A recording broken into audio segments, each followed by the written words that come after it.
Welcome back to this month's edition of Capstrat Wealth.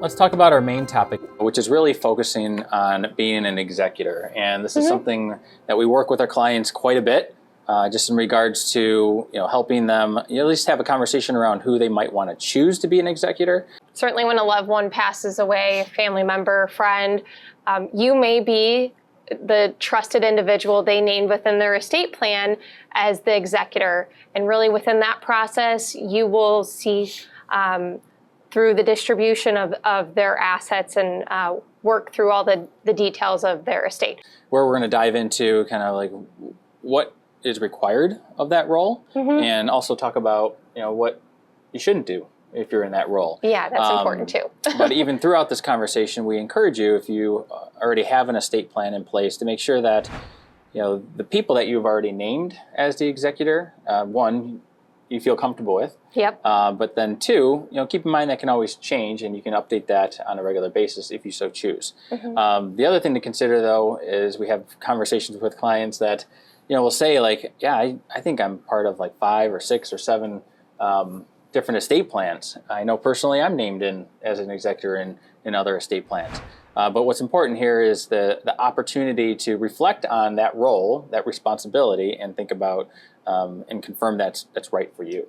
Let's jump into that and start to think about what are those responsibilities, and I'll let you kick it off. Yeah, I mean, a great place to start is review the estate plan, see if there's specific contacts you connect with, like financial advisors, attorneys, and obtain those death certificates, because that will really be the starting point as you start to solidify what the balance sheet is and reach out to all the various accounts and custodians where people had assets, right? But one of the key things is just having an understanding of you're an executor of where all those assets are. And unfortunately, I'll say the communication prior to someone passing typically is not great. And that's where some of the best practices we'll talk about here in a minute can bring some light to that, because it takes time.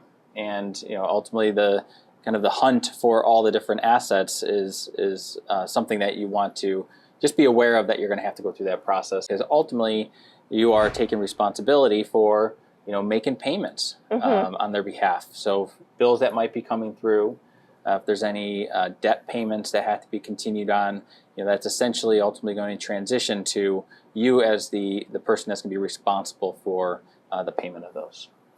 Right. What else? Even things like Social Security. Certainly if an individual is receiving Social Security benefits, you want to make sure that you notify Social Security they've passed away. For spouses, that can impact their benefit. They can receive an increased benefit if a spouse passes away. So that's another contact that you need to communicate to. So the last part then is ultimately you are responsible for distributing those assets. And not only, I should say, managing those assets along the way, but also distributing those based on the terms of the overall estate plan, the will, or even the trusts that are in place. So certainly there are a lot of actions that you're going to have to take that you just want to be aware of, and that's a big responsibility. So let's talk about what executors can't do. So I think that's important, like what they can do versus can't, and let's touch on that. Yeah, I mean, certainly an executor has a fiduciary responsibility to guide the assets and interest of the estate and distribute that to the beneficiary. So you can't do anything that, as the executor, that's in your own best interest. And certainly you can't do anything that is not specifically stated or goes against the intentions of the estate plan. Those are two big things, certainly, as we see people navigate the executor role. But even sometimes you hear worst case scenarios or bad stories of distributions. And that really is why it's so important to have an estate plan in place, is to state the intentions for the distribution of your estate, right? Yep. So another thing that an executor can't do is really sell assets for less of their fair value, lesser than their fair value. So a good example is, if someone owns a home, say it's worth $300,000 or so, ultimately you can't sell that to a family member for $100,000. Right. There has to be a process and a fair evaluation put in place that ultimately will be considered relative to that process. Right. Another thing I think about that you hear is sometimes people unintentionally title accounts jointly with potentially a surviving spouse or another family member. And really, anytime you add a joint registration to an account, you're commingling assets. And that's not something that you should really be doing within the scope of an estate.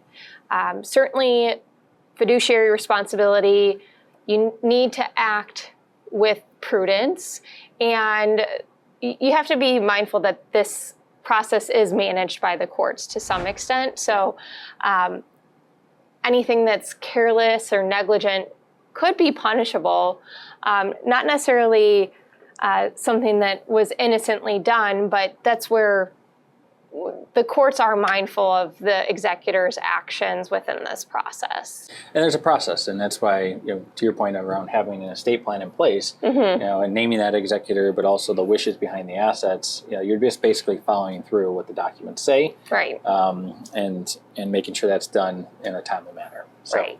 As you think about that role and taking that on, there's over roughly 570 hours can be committed to this.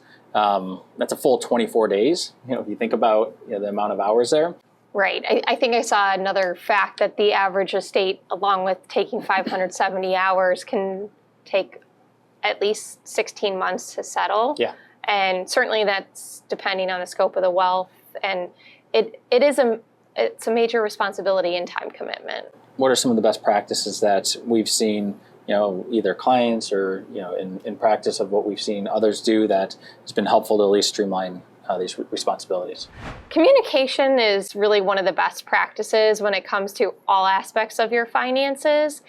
And we find that if you're named in that executor role or you've assigned an executor, regardless, it's important to have a clear understanding of the inventory of assets. So just in case something happened to you, you might want to mention to whoever would be named in the executor role, hey, here's my documents, here's all the information, here's the important people that you need to check in with if something happened to me. So one of the things we like to advise people to do is have what we call that red file, where somewhere in your home, or it even could be digitally at this point, you can have that all in one place and make sure that either other loved ones or at least the executor knows where these documents can be found. And it's not just a one and done process, because we know things evolve, things change. Right. So you want to make sure you're doing that on an annual basis. But if you're also the executor and you're wondering where everything is, encourage the person that you're named in that document to ultimately put this together each year or ask for it. And if they're comfortable sharing that information with you each year, even better. Just so you have awareness of all the different various accounts, potentially even the wealth and the scope that you're dealing with. Ultimately, if they're not willing to do that and you are an executor, then that is something that you can always consider, because you do have the choice to ultimately say, I don't want to go down this path and help you out with this, just based on the concern that it's going to almost basically take too much time because things are not organized, which is an issue. Another best practice is just around digital assets. I think this term is becoming more and more relevant as we build our digital presence.